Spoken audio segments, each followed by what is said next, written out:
দলীয় অফিস উদ্বোধন করতে এসে আজ সাবরুমের হরিণা বাজারে কংগ্রেস দলের রাজ্যের সভাপতি 40 সাবরুম বিধানসভার প্রাক্তন বিধায়ক শঙ্কর রায়ের বিরুদ্ধে দুর্নীতির বিস্ফোরক অভিযোগ তুললেন। ত্রিপুরা প্রদেশ কংগ্রেসের সাংগঠনিক জোর মাস আরও এক ধাপ মজবুত হল দক্ষিণ জেলার হরিণা বাজারে। আজ সোমবার বিকেলে 39 মনো বিধানসভা কেন্দ্রের অন্তর্গত হরিণা বাজার এলাকায় এক নতুন কংগ্রেসের দলীয় কার্যালয়ের শুভ উদ্বোধন করেন প্রদেশ কংগ্রেস সভাপতি আশিস কুমার সাহা।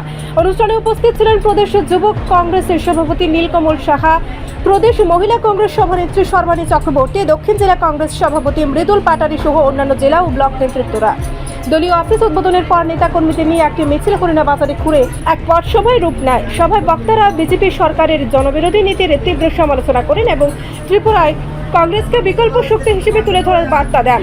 পথসভার শেষে বিজেপি, সিপিআইএম ও তীব্রমত দল ত্যাগ করে হরিণা এলাকার 4টি পরিবার মোট 12 জন ভোটার কংগ্রেসে আনুষ্ঠানিকভাবে যোগ দেন। তাদের হাতে কংগ্রেসের দলীয় পতাকা তুলে দেন প্রদেশ সভাপতি আশিস সাহা এবং অন্য শীর্ষ নেতৃত্বরা। জনপ্রতিনিধি একসময় যিনি নির্বাচিত হয়ে এই সাবরুম সহ দক্ষিণ জেলার সভাপতির দায়িত্ব পালন করেন, সমগ্র সাবরুম মহকুমায় কান পাতলে শোনা যায় ওনার দুর্নীতি, ওনার সরকারি ক্ষমতার অপব্যবহার, অর্থনৈতিকভাবে যিনি বলা চলে এক কথায় যে যার দেউলিয়া থেকে উনি ব্যাংকরাফট হয়েছিলেন, দেউলিয়া থেকে শুরু করে উনি আজকে কোটিপতি সেজেছেন। ওনার পরিবারের সদস্যরা আজকে বেশ কিছু জায়গার মালিক, বেশ কিছু অর্থনৈতিকভাবে বিভিন্ন প্রতিষ্ঠানের মালিক হয়েছেন এবং এই অঞ্চলে একটা বড় ধরনের এই দুর্নীতির খবরে জনমনে খুব বিরাজ করছে। আমাদের যিনি এখানে বিজিত প্রার্থী, আমাদের এই সাবরুম মহকুমা থেকে গত নির্বাচনে পরাজিত হয়ে যাকে এই অঞ্চলের মানুষ যাকে প্রত্যাখ্যান করেছে, দুর্নীতির খবর আজকে প্রতিটা জায়গায় জায়গায় আমরা এটা প্রত্যক্ষ করছি। রাজ্যের মুখ্যমন্ত্রী বারংবার বলছেন যে সুশাসনের কথা, দুর্নীতির বিরুদ্ধে জিরো টলারেন্সের কথা। রাজ্যের মুখ্যমন্ত্রী বলছেন যে যারাই অন্যায়ের সঙ্গে লিপ্ত তাদের বিরুদ্ধে উপযুক্ত ব্যবস্থা নেবেন। কিন্তু দুর্ভাগ্যজনকভাবে আজকে বলতে হচ্ছে এটা শুধু রাজ্যের একজন মুখ্যমন্ত্রীর সাধারণ মানুষকে এইসব কথা বলে বিভ্রান্ত। এখন অবধি এত বড় দুর্নীতির ঘটনা ঘটার পরেও একটি ঘটনারও তদন্ত হয়নি, একটি ঘটনাতেও কোনো পদক্ষেপ নেওয়া হয়নি, বা এই যে সরকারি অর্থ নয়ছয় হচ্ছে তার কোনো ব্যবস্থা প্রশাসনের তরফ থেকে আমরা লক্ষ্য করি। তাই সাবরুম মহকুমা জুড়ে আজকে কংগ্রেস দলের গণ আন্দোলনের আমরা সংগঠিত করে চলেছি।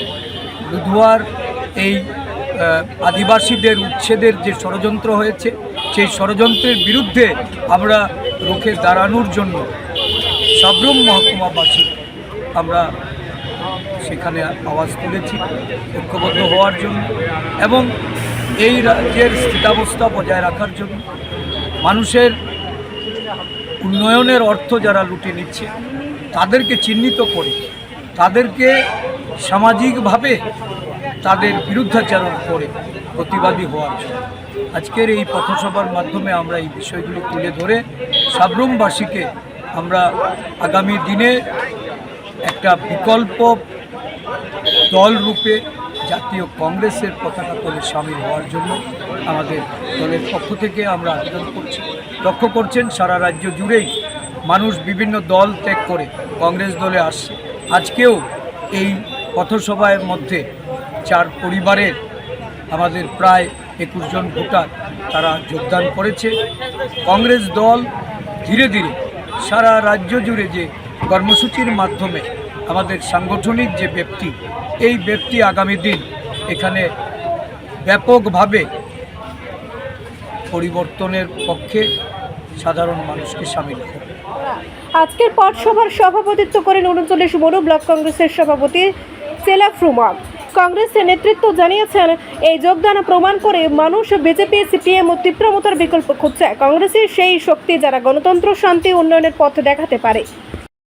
সেই গণতান্ত্রিক অধিকার মধ্যে প্রত্যেক 5 বছর পর পর ভারতের নির্বাচন হয়, বিধানসভায়, লোকসভায়, পঞ্চায়েত রাজ, যেটা কংগ্রেস সৃষ্টি করেছে।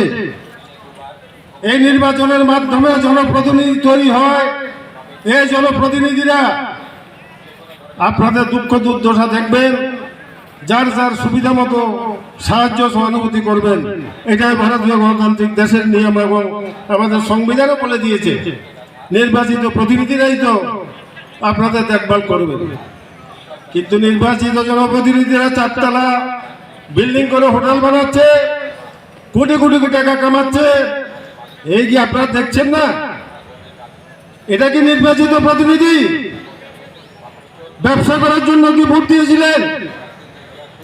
আমরা চাই, হরিণাবাসীর কাছে অনেক প্রতিশ্রুতি দিয়েছিল 2018-র আগে, বেকারদের চাকরি দেবে, হরিণাতে অনেক উন্নয়ন করবে। কতটুকু উন্নয়ন হয়েছে হরিণাবাসী ভালোভাবে জানতে পারবেন, আমার থেকে আপনারা ভালোভাবে জানতে পারবেন। উন্নয়ন তো যায় দূরের কথা, প্রথম কথা হলো মানুষের অধিকার হরণ হয়েছে। রিপোর্ট, সংবাদ প্রতীক্ষা।